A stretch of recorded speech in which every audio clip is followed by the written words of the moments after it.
अरे वाह, ऐसे बेतुके रीजन पर तो बच्चे भी झगड़ा नहीं करते।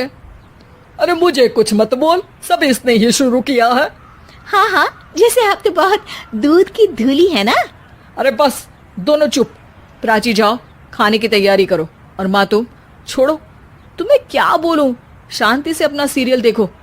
मुझे दोबारा लड़ने की आवाज सुनाई नहीं देनी चाहिए। ऐसा बोलकर श्लोक वहां से चला जाता है, जिसके पीछे पीछे प्राची भी कुछ न कुछ बड़बड़ाते हुए रसोई में चली जाती है। हाँ हाँ, सासू जी को तो कुछ बोलेंगे ही नहीं, बस मुझ पर ही हुक्म चलता है, खाना बनाओ, जैसे मैं इनके घर में खाना बनाने के लिए आई हूँ। इसी तरह शाम बीतती है और रात को श्लोक और प्राची की सास खाना खाकर सोने चले जाते हैं, लेकिन प्राची गुस्से में कुछ खाए बिना काम में ही लगी रहती है। इस घर में किसी को घंटा फिक्र नहीं पड़ता, मैं खाऊं या भूखी रहूं। प्राची कुछ देर के लिए रसोई से बाहर जाती है और जैसे ही वापस आती है तो वहां दूध का भरा ग्लास देखकर हैरान रह जाती है। फिक्र पूरी है, बस दिखाना नहीं है। प्राची दूध पीकर सोने चली जाती है और अगली सुबह एक बार फिर सास बहू का कार्टून नेटवर्क स्टार्ट हो जाता है। ये तुमने ही किया है। अरे अजीब जबरदस्ती है, मैं बोल रही हूँ मैंने कुछ नहीं किया।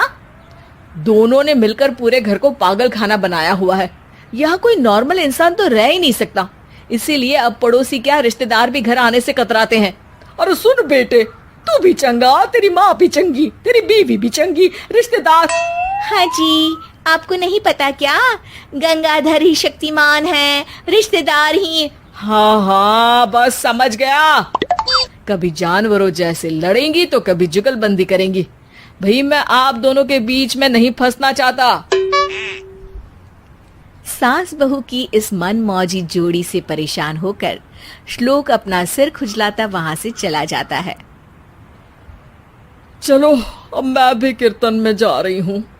इस पर जैसे ही सास कमरे में अपना पर्स लेने जाती है तो वहां नाश्ते की प्लेट रखी देख मुस्कुराने लगती है और नाश्ता करके घर से बाहर निकलते हुए कुछ पैसे टेबल पर रख जाती है, जिसके कुछ देर बाद सिलेंडर वाला घर आता है। ओ मोरी मैया, मैं सिलेंडर के बारे में तो बिल्कुल भूल ही गई थी। घर खर्च के सारे पैसे भी मम्मी के पास है और श्लोक से बोला तो उल्टा 4 बात सुनाएंगे। प्राची ये सोच ही रही होती है कि अचानक उसका चेहरा चमक उठता है और वो घर में आकर इधर उधर देखने लगती है।